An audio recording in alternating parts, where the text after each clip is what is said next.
Evaluate the expression -3 minus 4i over -2 plus 3i and write a result in the form a plus bi. Solution. Recall we have a technique to divide complex numbers, right? And that is multiply denominator and numerator by the complex conjugate of the denominator, which is this, right? We keep the real part as it is. We change the sign of the imaginary part. So we multiply top and bottom by this complex conjugate so that the value of this division doesn't change, right? Very good. So now let's do the math. This should give us the following.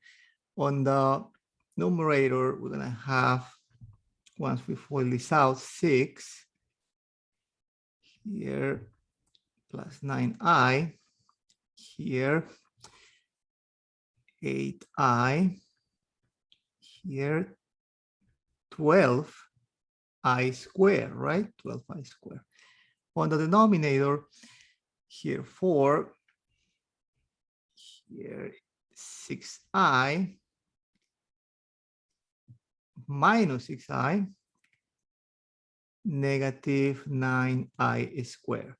Now, not a surprise, when you multiply a complex number by its complex conjugate, the second term and the third term, they cancel, right? And working out the numerator, we're gonna have 6 here, 9i plus 7i is just 17i. Now, 12 times I squared, but I squared, recall, is just equal to -1, right? -1.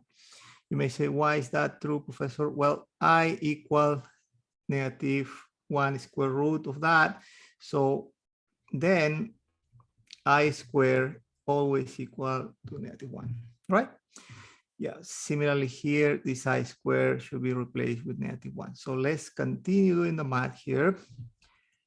Here 4 minus 9 is -1.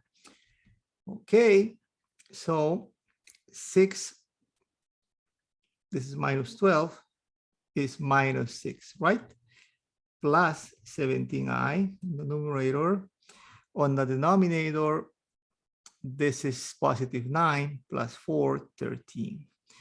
Now recall, mathematicians like to see clearly what's the real part, what's the imaginary part. So divide 13 into 6.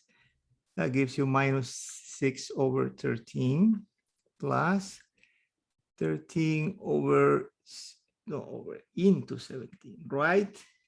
Times I. So now be careful here when you answer this question. They say the real number A equals, well, equals the following. A equals -6 over 13, right? This is A, this is B, right? For B, 17 over 13, right? Notice I'm not including I because I is outside here, right? So they are asking only for the value of B, the real number attached to I. When you write you're answering standard form, right? Well, that's all. Thank you for watching. Please subscribe. More videos coming up.